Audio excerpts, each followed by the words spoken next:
Orders of the day. Ballot item number 25, Order M37, second reading of Bill 37, an act respecting civil liability for climate-related harms. Mr. Tabuns. Member for Toronto Danforth. Thank you, Speaker. I move second reading of Bill 37, an act respecting civil liability for climate-related harms. Mr. Tabuns has moved second reading of Bill 37, an act respecting civil liability for climate-related harms. Pursuant to Standing Order 98, the member has 12 minutes for his presentation. Thank you, Speaker. And Speaker, before I go any further, I want to welcome those who've joined us today for this important debate. I appreciate you taking the time to come and listen. Speaker, who is going to pay? Who is going to pay? Who is going to pay for climate damage? That's the question before us.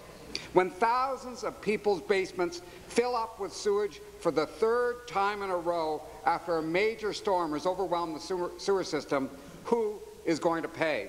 When people who are already struggling to pay their bills are hauling out waterlogged couches and other furniture to put on the front lawn, who is going to pay to help replace that furniture? When people have to abandon their homes, as they are doing now in the United States, because of constant flooding, who will pay for their homes? Who will pay for relocation? When cities have to completely rebuild their sewer systems to deal with a climate of more extreme weather, and that's an issue Toronto's going to have to grapple with, we're talking tens of billions of dollars, who is going to pay? Is the province going to pay? The Premier says he's for the people. He says, and his Minister of the Environment says, that working families shouldn't have to pay for climate action. Will he be standing up for working families when a disaster hits? Will he support this bill and turn to the companies at the heart of the problem and get them to pay? Will insurance companies pay? Increasingly, they will not be paying. In September of this year, the Windsor Star reported, with insurance policy renewals coming in over the past year, and this is after two massive storms in 2016 and 2017 that hit Windsor and Tecumseh, some local homeowners are learning their coverage due to flooding claims is no longer being provided. Many Windsor residents are now on their own. And Speaker, they won't be the last homeowners to see coverage end. The Environmental Commissioner of Ontario, in her climate report, noted that insurance companies were looking at ending home flood coverage for up to 10% of Canadian homes. 10%. Will oil, gas and coal companies pay their fair share? This bill tries to address the question of getting oil, gas and coal companies to pay their fair share of the costs that will go into the hundreds of billions of dollars. Will they pay all of it? No, they won't. All of us. We will all be stuck with the bill. We will all have to pay. We will all see our lives get tougher and more expensive. But oil, gas and coal companies should pay their fair share. They cannot simply be allowed to stand aside while the rest of us take on these expenses. People in this province now, working hard to cover their existing bills, will find themselves shelling out thousands to deal with the cost of climate change or doing their best to get their governments to back them up, while at the same time those governments will be dealing with costs in the tens of billions or hundreds of billions of dollars to deal with the damage from climate breakdown. This bill simplifies the process of suing fossil fuel companies for the cost of damage from their operations and their products. The bill makes it more likely that governments, businesses and individuals will be able to secure compensation for measures to prevent such damage. This bill doesn't apply a liability to small companies. Jim's Corner Gas won't be caught up in this bill. Too small. Only companies whose emissions are globally detectable. So we're talking about massive emitters will be liable, the likes of Exxon, Shell, and BP. The bill sets a threshold for determining if an extreme weather disaster is tied to climate change. The science is developed. Climate scientists can now say with good confidence that climate change has made a particular storm more intense or more likely to happen than it would have been without climate change. Hurricane Harvey dumped 1.5 meters of rain on Houston in 2017. That storm cost $125 billion. 1 million cars were destroyed. Climate scientists can say with confidence that the hurricane was 3 times more likely to have happened because of climate change. The ability to sue for funds to provide protection against further damage is incorporated in the bill. If Toronto or Windsor or Hamilton has to rebuild its storm sewer systems to deal with much bigger rainstorms, then the legislation allows governments to sue for those costs in order to prevent future risk to life and property. We're seeing damage now, which we have to pay for. We're going to have to invest a lot to protect ourselves, our homes, our cities. The stakes are very high. We're not talking about the far future. Let me just note again some of the costs that people in Ontario are already having to deal with. I mentioned Windsor earlier. In 2016, the Windsor Star reported that on Thursday, September 29th, record rainfall hit Windsor, Essex County and resulted in a declared state of emergency in both Windsor and Tecumseh. It's estimated that the insured loss reached as much as $108 million, with no telling how much there were in losses that weren't covered by insurance. That was September 2016. Then in 2017, August 28th to 29th, rains brought major flooding to Windsor, Tecumseh, and other parts of Essex County. The Windsor Airport broke a rainfall record. Over 1,000 basements were reported flooded, and water levels were waist-high in some areas. In just 2 years, Windsor got hit with hundreds of millions of dollars in flood damage in both years from record rainfall. Speaker, it's not just insurance companies that will be called on to help people in trouble. The provincial government will be asked to step up to the plate.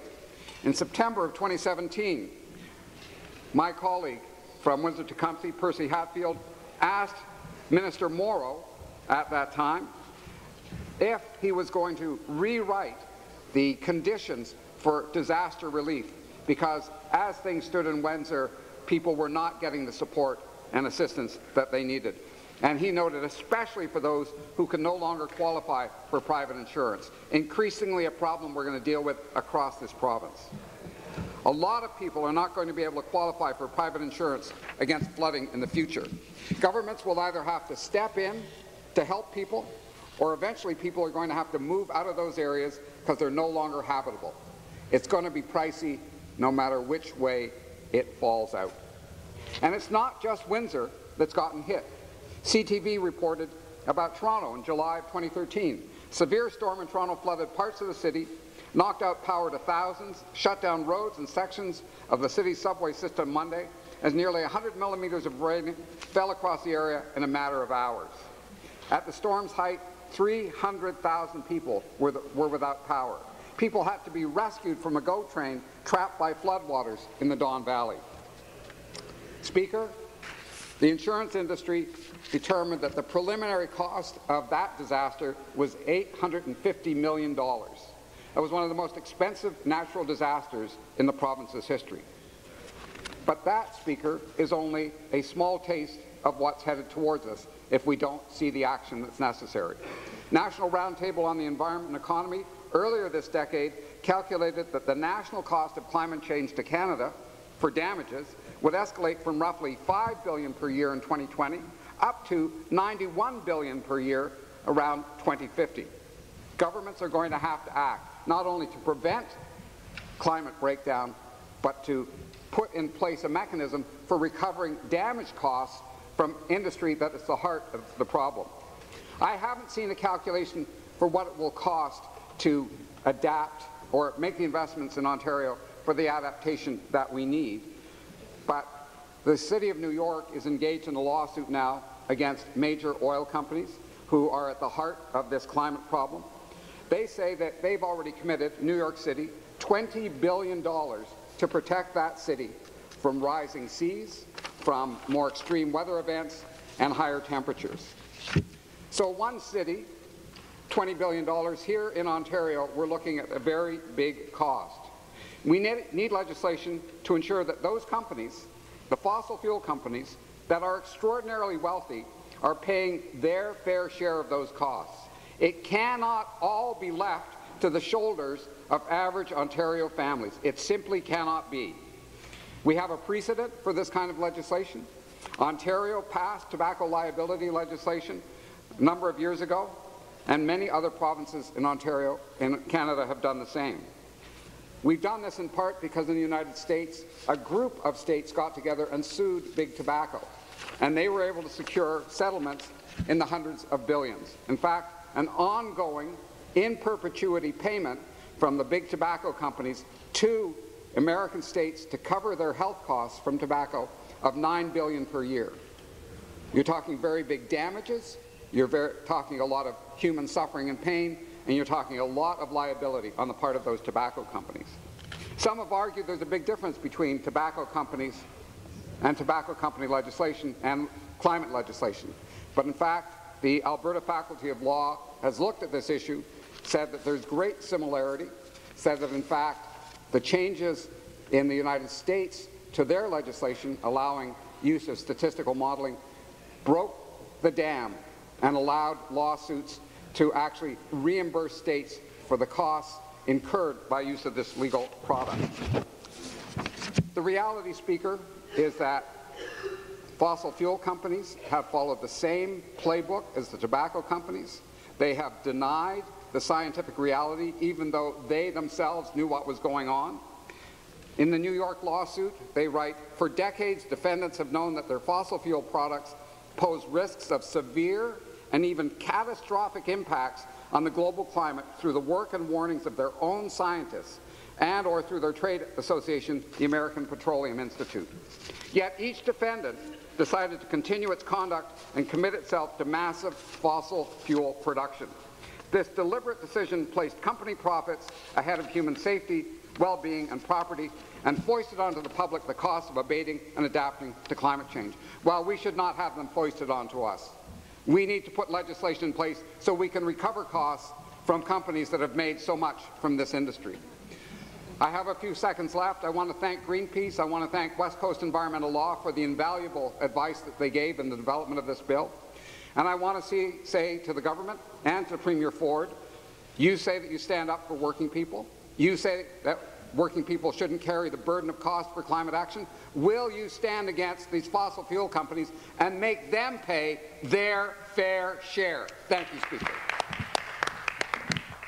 Thank you. Further debate, I look at the member from Flamborough-Glanbrook. Thank you, Mr. Speaker. I rise today to speak in opposition to Bill 37, the private member's bill put forward by the member for Toronto Danforth. The plan proposed by the honourable member in this bill would essentially punish fossil fuel producers for anything that they could be interpreted as a climate-related harm. What's worse is that there is no requirement to prove that the harm was done on purpose or negligently, simply that harm was done. Mr. Speaker, this bill proposes a very subjective threshold to prompt punitive suits against employers who bring good, well-paying jobs to Ontario. I wonder why the member opposite wants to blame businesses for environmental changes that they may not have had any direct involvement with. We can all agree that there are challenges that climate change presents to our environment, and that is why our government is committed to a made-in-Ontario approach to fighting climate change. Mr. Speaker, the proposed bill creates the potential for extensive damage towards job creators based on a definition of climate-related harm that is broad and wide-ranging. Wide-ranging because it seems to include everything from economic losses to increasing costs relating to public education campaigns. Mr. Speaker, in contrast, this government was elected to reduce red tape, not create more. And that's why we introduced the Making Ontario Open for Business Act this week. And that's why we're cancelling the previous government's cap-and-trade policy, which only increased prices and made life for everyday Ontarians more unaffordable. The Financial Accountability Officer even issued a report that highlighted the benefits removing barriers such as cap and trade. As Ontarians, then why would we want to erect more barriers? In addition, a progress report on Ontario's cap and trade program claimed that after a year of carbon pricing, there is no evidence that the policies are reducing carbon emissions. So if taxing businesses doesn't seem to work, why would suing them be a better option? That's why we have also stood against the Trudeau government's carbon tax. We cannot be supporting proposals that would chase jobs away from Ontario rather than bringing in much-needed investment to improve our economy and make Ontario an economic powerhouse once again. The proposed act contains several flaws. For example, the bill does not establish an explicit right of action. The bill contains no limitation of liability, which means the government could actually be a defendant in a case brought against it for exploratory work. Anyone can make a claim of climate-related harm, whether it be the government or other fuel suppliers. It seems that a person with no relationship to the accused fuel producer can put forward a case. Several legal questions remain. These include: who could be the subject of a claim? What is considered a globally detected level of greenhouse gas emissions? How could liability be split between multiple defendants? There are also significant policy concerns regarding who should pay for the harms, the types of harms to be addressed, and how the proposed act would affect consumers and the industry. We have made progress in terms of reducing our greenhouse gas emissions in Ontario, and we need to continue, which is why we need to be able to use the talent Ontario has in science and engineering to help create technological advancements and new innovations that fit in the 21st century. Investing in innovation and new technology is a much better idea than suing businesses to get real results on climate change. Thank you. Thank you very much. Further debate. I recognize a member from Parkdale, Hyde Park. Thank you, Speaker. I too want to welcome everybody in the galleries who've come here to observe the debate. I want to give a special shout out to two members, constituents from Parkdale Hyde Park, Rita Bujon, who is here in the members gallery, and Marion Bowie, who is in the visitors gallery. Both are part of a group called Green 13 that does incredible local grassroots environmental work in my riding. I also want to thank the member from Toronto Danforth, who is our official opposition critic for environment and climate change, for this incredibly important piece of legislation that addresses one of the most pressing issues of our time. And I think the timing of this bill couldn't have come at a better time, because right now we have a premier, we have a cabinet, we have a government that have completely buried their head in sand with regards to climate change. The member from Toronto Danforth is showing the much-needed leadership that Ontario is lacking on this issue. This bill, Bill 37, an act respecting the civil liability for climate-related harms, has the power to champion people. This bill gives government, as well as individual citizens, the ability to work within law to bring big business, the big polluters, to justice. This bill is about empowering everyday people to take direct action on climate change. They can go after the big corporations, the big polluters that are destroying our planet. And as members of this House, as legislators, it is our responsibility to enhance the legal framework of our province so that those who are responsible for climate degradation, the oil, gas and coal producers, are held liable for irreversible damage that they have caused. And in the 2017 within a journal called Climatic Change, they actually produced and published some damning evidence against the big polluters.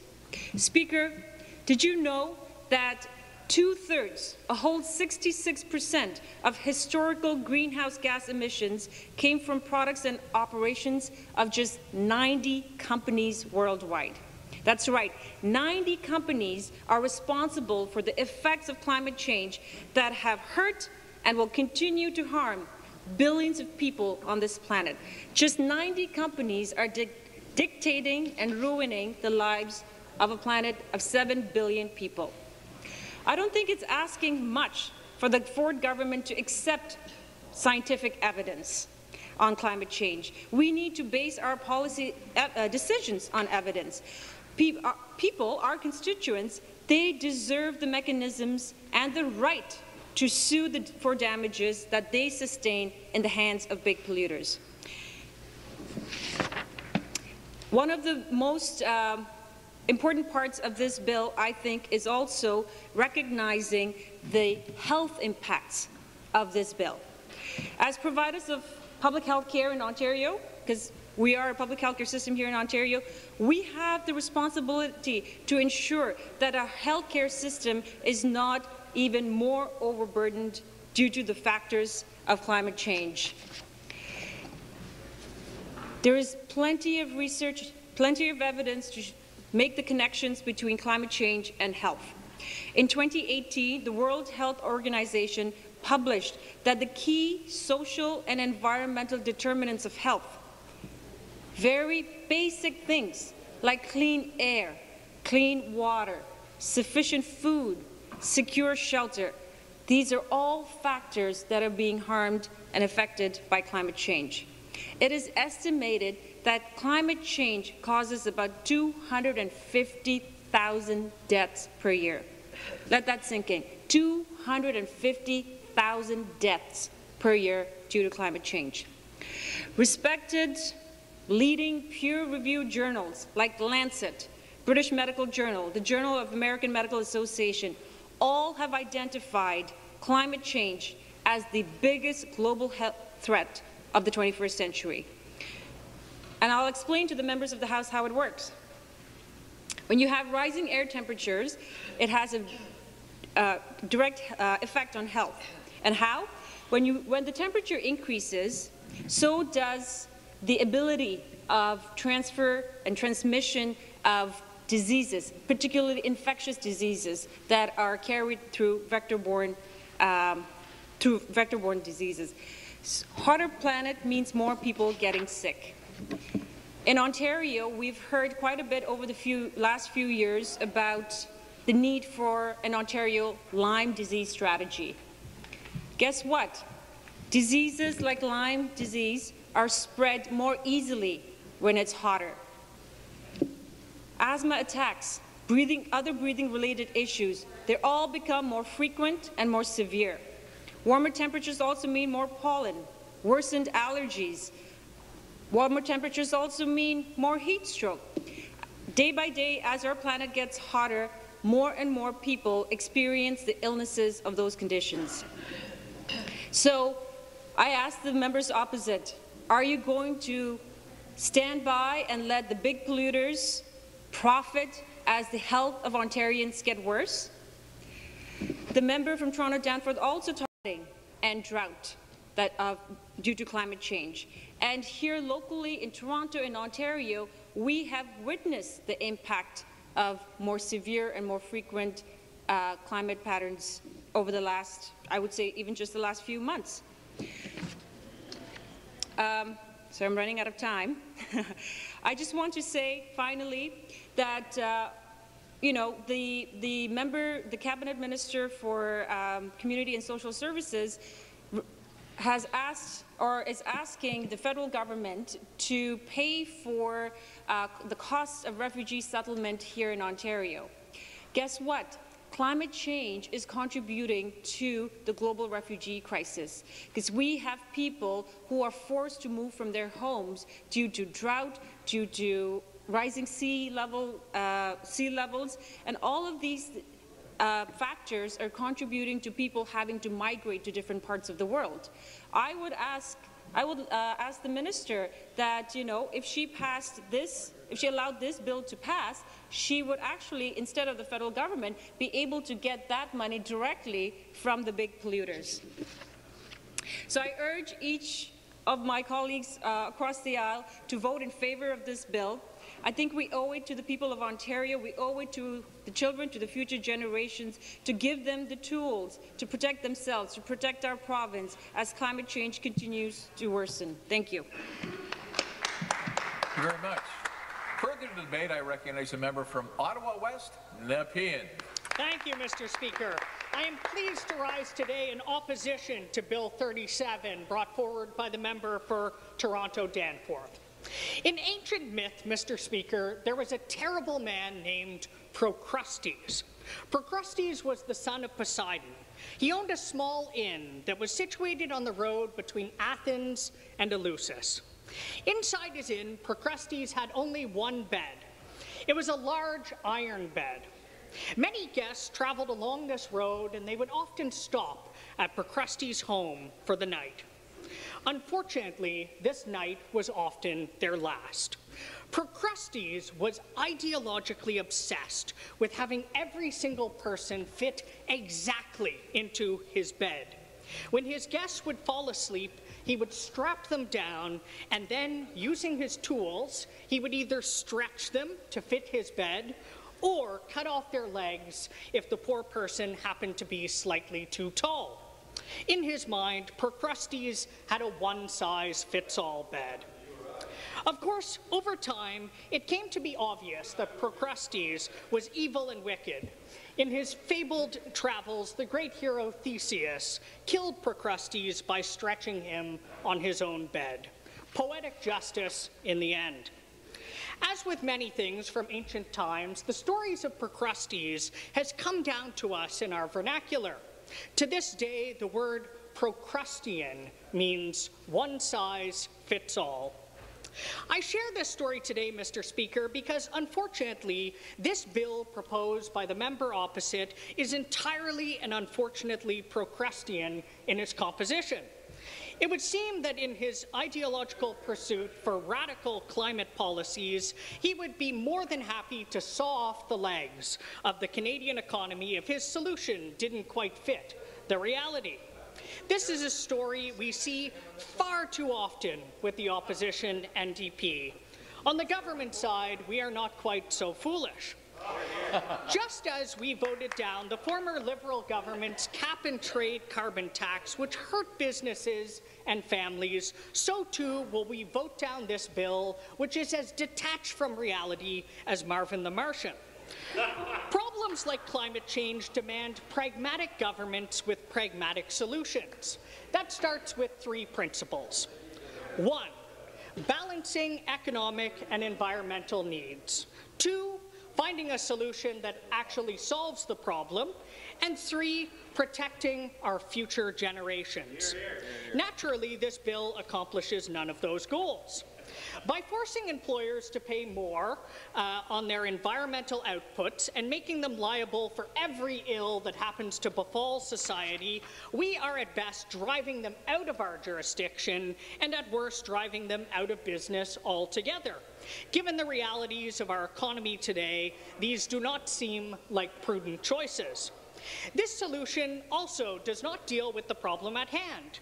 Studies have repeatedly shown that putting a price on carbon would require an enormous cost that would be untenable by businesses and consumers. And lastly, this policy would do nothing to protect future generations. By destroying our economy, it would drive up unemployment and food shortages, leaving a bleak future ahead and stifling entrepreneurial innovation that will be at the heart of a long-term, sustainable solution to this challenge. Bad for policy balance, unviable solution, devastated future. I struggle, Mr. Speaker, to see how anyone could think this is a sound policy idea. You know, Mr. Speaker, I have always felt that we should try and learn the lessons passed down to us through the generations. Instead of stretching the body of the Canadian economy, we know that to fix the problem, we need to tailor the solution. Let's change the size of the bed instead. If the opposition NDP don't start presenting pragmatic solutions, I fear that their electoral chances in the future may go the same way as Procrustes, brought down by dogma and inflexibility. Thank you, Mr. Speaker. Thank you. Further debate? I recognize the member from University Rosedale. Thank you, Speaker. The issue of climate change is one that has always deeply concerned me, so I'm very proud to be speaking on this bill. As a mother of young children, it is this issue that has deepened my despair and also raised my motivation to act. As every parent is aware, it is very distressing to engage in the very loving task of raising children and doing all the things that you need to do to raise children, from teaching them to read, to brushing their teeth, to getting them to school on time, to getting them dressed, all the while knowing they're growing up in a world that is increasingly dangerous and increasingly unstable. And it's climate change that's one of the reasons why our future and our children's future is becoming more and more grim. We have a responsibility to lead on climate change. This Conservative government isn't leading, it's taking us backwards. We're cancelling green energy projects to help us encourage green electricity, and we're cancelling cap-and-trade legislation so big polluters don't have to pay their fair share. Big polluters should be paying their fair share, and this Act allows citizens, businesses and governments in Ontario the right to sue big oil and gas corporations for climate change-related damages caused by their products and that they're continuing to cause. And there are some very good reasons why individuals and businesses and government should have the right to take these companies to court. Here are a few. These companies, despite what we have heard earlier, have known their products cause climate change and that climate change is dangerous for decades. And instead of sharing this information, the companies have suppressed it and launched a decades-long campaign to convince the public that climate change isn't real. Just this week, New York Attorney General has sued ExxonMobil after a 3-year investigation showing that Exxon has long known the impact of climate change and has deliberately hidden that information from its shareholders, even though it knew full well that it would impact the profits those shareholders could make. Not only have those companies hidden that information and ran a campaign to bring about climate change denial, but they have suppressed the ability for us to introduce and move forward and bring about the uptake of green energy alternatives, such as electric vehicles, such as introducing sensible climate change legislation, which they have actively opposed. So they've hidden information, they've launched a climate denying campaign, they've suppressed market alternatives, and they've suppressed sensible solutions to climate change. So given all that, it seems very fair to me that governments and businesses and individuals should be able to use the courts to make our case in court that the biggest emitters of carbon should pay their fair share for damages caused. And the costs of climate change and these damages are enormous, and they're being borne by you and me and governments right now. These costs are outlined in the Environmental Commission of Ontario's report and include things like an increase in damages to disaster relief, an increase in managing wildfires, and an increase in upgrading our out-of-date infrastructure, such as our sewage system that can no longer handle the extreme rainfalls and flooding that Toronto is experiencing right now because of climate change. These are costs that you and I currently pay for, and we believe that we should have the right to go to court to have our biggest polluters pay their fair share and contribute to the costs of climate change that they have profited from. Climate change harms everyone. It is the biggest environmental crisis we face, and we need real action from all of us.